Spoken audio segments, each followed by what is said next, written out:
तो मैं आज बताने वाली हूँ ऐसा कुछ जिसको सुनने के बाद में ना मन में एक दोबारा से डर सा बैठ जाता है।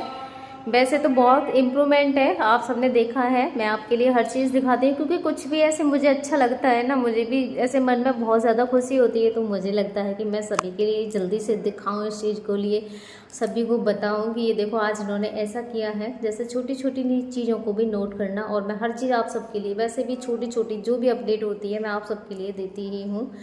तो जो भी कुछ नया होता है और मेरे हस्बैंड की तरफ से कुछ भी नया मिलता है मैं आप सभी के लिए ज़रूर दिखाती हूँ। लेकिन कुछ चीज़ें ऐसी हैं जब मैं ऐसे इधर उधर से सुनती हूँ तो थोड़ा सा और मन में डर सा बैठ जाता है, तो वही मैं बताने वाली हूँ। तो उससे पहले सभी के लिए जय श्री कृष्णा और राधे राधे। आप सभी ठीक होंगे भगवान की कृपा से, मैं भी ठीक हूँ इधर। तो सबसे पहले आप मिलिए मेरे हस्बैंड से, उसके बाद मैं बताती हूँ।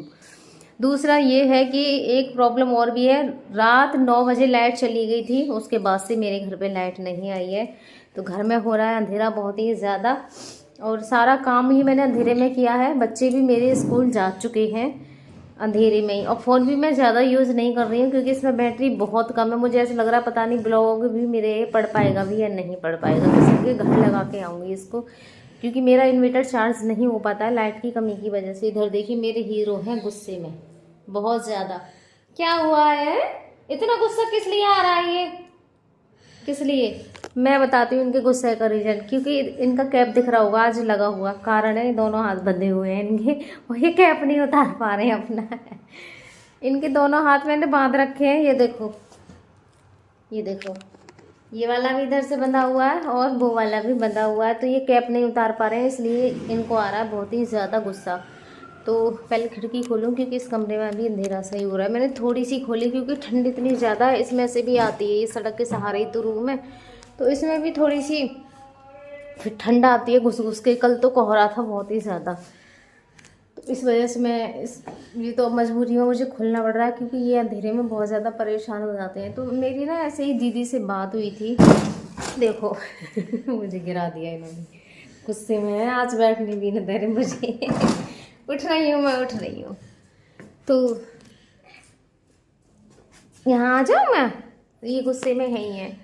तो उनसे मेरी बातें हुई थी, ऐसे वो बातें कर रही थी, मतलब उनके घर में से ही कोई होंगे जो कि बहुत ज़्यादा ऐसे एक्सीडेंट हुआ था। और परेशानी तो होती है जब कोई ऐसे केस होते हैं। तो उन्होंने मुझे बताया था कि उनकी जो मेमोरी थी ना, ऐसे एक बार दीदी से पहले मैंने यही की बताती हूँ आप सभी के लिए। तो ये कह रही थी इनको जो इनकी जो मेमोरी रिकवरी हुई है, इसमें क्या हुआ है कि इनको जो पहले का था इनका, उन्हें कुछ भी याद नहीं है, सिर्फ उन्हें वही याद है जो अब इन्हें सिखाया गया है। जो ये अब चीज़ें देखते हैं, समझ रहे हैं, उन्हीं चीज़ों को ये सिर्फ पहचान पा रहे हैं, उन्हीं चीज़ों को ये समझते हैं। बाकी का जो इनकी लाइफ में पीछे का था वो इन्हें कुछ भी याद नहीं है, कुछ भी पता नहीं है कौन क्या कैसे क्या हुआ था, क्या नहीं हुआ था, इनके साथ क्या हुआ था, इस तरीके से मतलब उन्हें कुछ भी याद नहीं है। आगे का जो भी ये देख रहे हैं और सीख रहे हैं, सिर्फ ये उसी चीज़ को जानते हैं, चलना सीख गए हैं वो सारी चीज़ें। तो इस तरीके से वो बता रही थी, तो मुझे भी बहुत ज़्यादा ऐसे डर लग रहा था। मैंने कहा भगवान कहीं यहाँ पे भी ऐसा ही ना हो। और एक बार मैंने एक सिस्टर से और बात हुई थी, तो उन्होंने भी मुझे ऐसे बोला था कि सिस्टर हमारे यहाँ क्या हुआ था, वो भी एक्सीडेंट केस था। ज़्यादातर एक्सीडेंट केसों में ही ऐसा होता है कि उनकी जो मेमोरी आई थी ना, वो क्या था, शादी से पहले की मेमोरी थी। शादी से पहले का उनके लिए सब कुछ याद था, और शादी के बाद का मतलब उनकी बीवी बच्चे जो भी थे कुछ भी उन्हें याद नहीं, क्या हुआ क्या नहीं हुआ, कोई इनकी बीवी है, कौन सी उनकी बीवी है, वो सारी चीज़ें वो बोल चुके थे।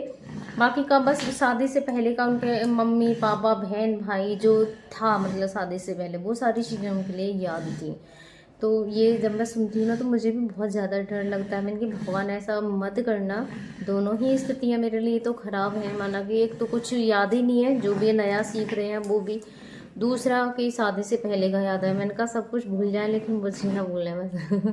मैं तो ये सोचती हूँ सबको भूल जाए बस मुझे ना भूलें, मुझे याद करना है। मुझे ऐसे लगता है, मुझे तो एक एक पल तो मन में एक मन हंसी तो आती है, मैं आप सभी के लिए बता रही हूँ ये चीज़ें सोच के, लेकिन मन बहुत ज़्यादा घबराता है। मतलब मन में एक ऐसे लगता है कि भगवान बस ऐसा नहीं होना चाहिए कुछ भी, क्योंकि मुझे भी इनको जो मैं चीज़ें सिखा रही हूँ ये चीज़ें सीख रहे हैं, मैं इनके लिए कराती हूँ, हर चीज़ इन्हें बोल के कराती हूँ, खाना भी देती हूँ तो बोल के इन्हें मैं देती हूँ। और कुछ भी कराती हूँ तो मैं बोलती हूँ आप ही करो इस चीज़ को। वो आपने देखा होगा, मैं आपको दिखाती भी हूँ, लेकिन आपके लिए ये है कि बहुत आधी अधूरी चीज़ें ही दिखती है। मेरा तो पूरे दिन यही चीज़ें करने में जाता है, जो कि हर चीज़ में सूट भी नहीं कर पाती हूँ, क्योंकि स्टैंड ले लेके अब ये तो मैंने कुछ चीज़ें हाथ में लिया फ़ोन और कर लिया, और कुछ चीज़ों को तो हाथ में लेके नहीं करती हूँ, स्टैंड रख के लगा लगा के करती हूँ। मैं भी बहुत जल्दी में रहती हूँ ना, तो बहुत सारी चीज़ें मैं नहीं कर पाती हूँ सूट, वरना तो ब्लॉग में बहुत सारी चीज़ें भी आएंगी और बड़ा भी हो जाएगा थोड़ा सा। लेकिन इसी वजह से तो वही मैं चीज़ें बताना चाह रही हूँ कि जो चीज़ें मुझे ऐसा लग रहा है कि मैंने जो सिखा रही हूँ वही सीख रहे हैं, कहीं ऐसा ना हो कि इन्हें भी पिछला क्या था कैसे है वो याद ना आए। तो सबको लगता है ना कि भगवान बस ऐसा ही मत करना मेरे साथ में। मैं तो ये सोचती हूँ कि शादी के बाद जो भी है, जो है ना, सब कुछ याद आ जाए, इनके बीवी बच्चे जो भी हैं सभी को याद कर लें। मुझे बस ऐसे लग रहा था मैंने कि चाहे किसी को याद ना करें, लेकिन मुझे पहचानना है कि मैं इनकी बीवी हूँ, बाकी और कुछ भी मुझे नहीं चाहिए। और गुस्सा आ रहा है इनको बहुत ज़्यादा है। गुस्सा में किस लिए हो है?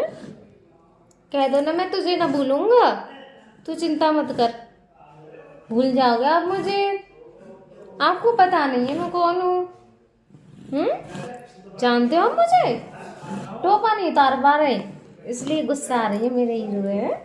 टोपा नहीं उतार पा रहे, ठंड पड़ रही है बहुत ज़्यादा, बहुत ठंड पड़ रही है। आज धूप में ले चलूँगी, है ना, 2-3 दिनों से धूप बिल्कुल भी निकल ही नहीं रही है जो मैंने धूप में लेके जाऊँ। आज मुझे मौसम थोड़ा सा ठीक लग रहा है, एक दिन और लगा तो मतलब दोपहर तक ठीक लगा, उसके बाद में धूप ही चली गई। अब मैं तो लेट ही फ्री हो पाती हूँ उसके बाद में। आज फिर से ठीक लग रहा है। दूसरा मुझे बिठाने के लिए नहीं मिलता कोई भी, वो वाले भैया हैं वो भी यहाँ नहीं है, उन्हें भी 8-10 दिन हो गए यहाँ से गए हुए और ज़्यादा ही हुए। उनका घर बन रहा है कहीं पे, तो ऐसे देखना पड़ता है किसको बुलाऊं। बहुत ज़्यादा परेशानी है बिठाने की। बच्चों को भेजती हूँ, बच्चे लौट लौट के आ जाते हैं मेरे कि मम्मी कोई नहीं मिला। बार से फिर भेजती हूँ कि देख लो शायद इस बार कोई मिल जाए, नहीं मिलता है कोई बिठाने के लिए। तो बहुत ज़्यादा फिर तो ऐसे मन में ऐसे लगता है कि भगवान बस जल्दी से आप ठीक कर दीजिए। हाँ खुद से बैठ जाओ, व्हील चेयर लाऊं मैं? व्हील चेयर बैठ जाओगे? बैठ जाओगे आप हैं? अब बैठी बैठी कर लोगे? बैठी बैठी क्या देख रहे हो ऐसे? टोपा ना उतर रहा, मैंने अपने हीरो है टोपा ना उतारने दे। टोपा ना उतारने दे, भौएं क्यों चढ़ रही है ये? और ऊंची करना भौएं को, और ऊंची करो थोड़ा सा, और नीचे को कर लो। अब कर ली। देखो तुरंत नीचे आ गई। ऊपर कर लो, ऊपर करना थोड़ा, नीचे कर लो, नीचे कर। हंस गए हैं ओ, अच्छी अच्छी भी है गई मेरे की तो, हंसी हंसी भी है गई है, हंस के दिखा दिया ना, खेल करवाती है मुझ पे, उधम मचाती है मुझसे, उधम मचाती है। तो बस ठीक हो जाएंगे। बाकी सब बोलते हैं कि नेगेटिव नहीं सोचना चाहिए, नेगेटिव सोचो तो नेगेटिव ही होता है, इसलिए हमेशा पॉजिटिव रहो और पॉजिटिव भी सोचो। कोशिश तो करते हैं, लेकिन सिचुएशन ऐसी है, कितना भी पॉजिटिव सोचने की कोशिश कर लो ना, मन में विचार आते ही हैं। और जब कुछ ऐसा सुनो तो जब ज़्यादा आते हैं, वैसे तो कुछ ना है, लेकिन जब हम कुछ ऐसा सुनते हैं ना उस समय ऐसे विचार ज़्यादा आते हैं।